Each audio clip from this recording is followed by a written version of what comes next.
The term off-grid used to mean nothing more than disconnection from public utilities, but it's become something more than that. The grid isn't just electricity anymore, it's the social grid, the convenience grid, the comfort and culture grid. To most people, going off the grid means retreating from the world and living a self-contained existence, usually in a remote location with minimal human contact. It means disappearing. When I bought this property, I wanted to disappear. In 1 year, I had lost my dad and my last 2 grandparents. Meanwhile, COVID was unraveling the social fabric of my country, bringing out the worst in everyone and making us all insane. I felt such a deep despair, all I could think of was to run off into the wilderness, build a shack on a dry patch of land, and collapse in the dust. It was the next best thing to dying. I did imagine good things too. I imagined a total absence of distractions, allowing me to sink deeper into my creative life. I imagined being inspired every day by the overwhelming beauty of this wild landscape. And I figured eventually I'd venture down into the town, start meeting the locals, and become part of the rural community, which I assumed would be so much richer and more authentic than the brittle, neurotic culture I'd been living in. Some of these visions came true. I came out here and finished my novel, The Overnoise, while living in a tent. Then I edited draft after draft in fierce bursts of focus that may have been hard to achieve outside of this extreme isolation. I soaked in the silence and bonded with the creatures around me, even the bugs. I learned new skills as I built my new home, and even though it was a miserable experience, sawing and sweating alone year after year, it enriched me. I felt my soul expand a little, growing in all these new directions. But then, to my surprise, it hit a wall. I found that there was a limit to how deep I could delve into these sensations. After 4 years of gazing at sunrises and admiring animals and walking back and forth on my trails, I felt like I'd eaten all the jam and was scraping the bottom of the jar. I know some people find that jar to be bottomless, and maybe that's a shortcoming of mine, a lack of spiritual depth or a chronically dissatisfied mind. But whatever the reason, I have to face the facts.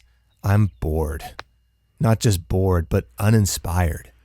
I've always thrived on novelty. I need new experiences and fresh stimulation to keep my mind humming, and the purity of this isolation, as beautiful as it is, just isn't feeding me anymore.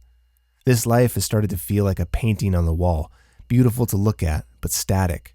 Nothing moves or changes. There are no twists in the story because there are no other characters in it, just me and this guy. It's hard to admit this, but I miss people. I've met a handful of nice folks scattered across the hill, but it's hard to connect across the huge gaps in our lifestyles. It seems like most of the people living in these remote areas are either much older than me and resting comfortably at the end of their journey, or they're bunkered down raising a family, uninterested in reaching out to strangers, especially strangers who don't hunt, fish, play golf, or go to church. People are friendly, but their worlds are private.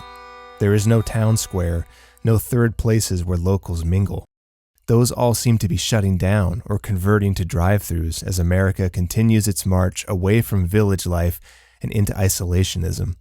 People drive into town to get what they need, then they drive back home to their bunkers. So it's just me and this guy year after year. I work, I walk, I send digital messages to faraway people, and I stare at the painting. It's not enough. I know this may be hard to understand. So many people see my life out here and think, paradise. How could anyone, especially an introverted writer, not be happy with perfect peace and quiet in a landscape of staggering beauty? Didn't I just say in my last video that I never get tired of this view? That it feeds my soul? Well, strawberries are healthy and delicious, but if that's all you eat, you die. I was literally days away from building a house here.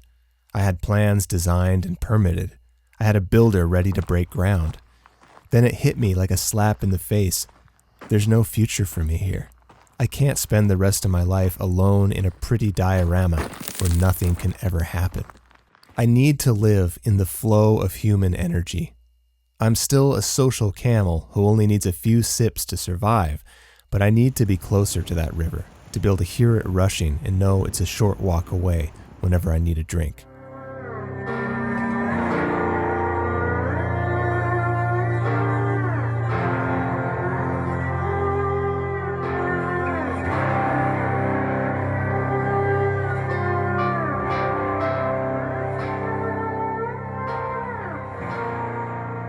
So here's the point of all this. I'm selling the outpost. I don't know where I'm going yet. I intend to float around for a while. I'm searching for a better balance. I want a home on the fringes, far enough from the circus to maintain some sanity, but close enough to keep my psychic blood pumping. Some place where I can walk through town and wave to familiar faces, hear live music by ambitious artists, not cover bands, watch movies in a neighborhood theater, and enjoy good food and drinks with the sound of people laughing. I miss these simple things. I need them more than I knew. So what happens to this channel? It only exists because I chose an extreme lifestyle that some people found interesting, and because I needed some way to share it. This is another backfire I've noticed, that my solitude didn't push me deeper into personal enlightenment, it pushed me deeper into the internet.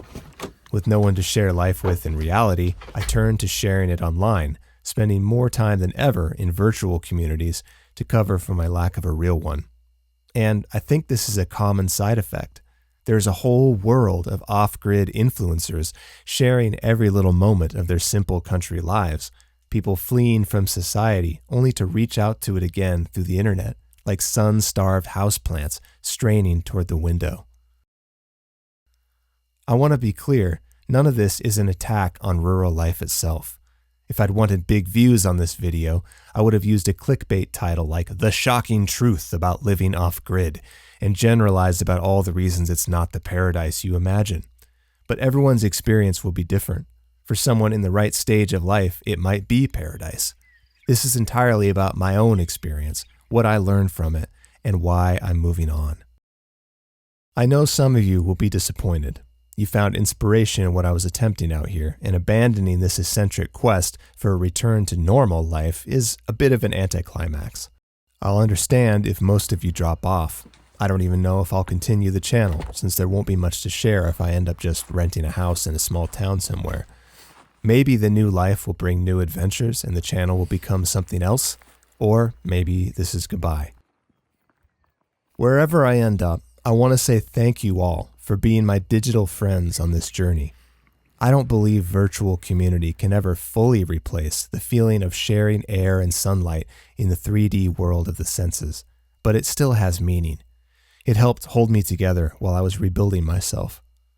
Heartfelt gratitude to all you lovely outposters, from your former wilderness hermits, Isaac and Bob.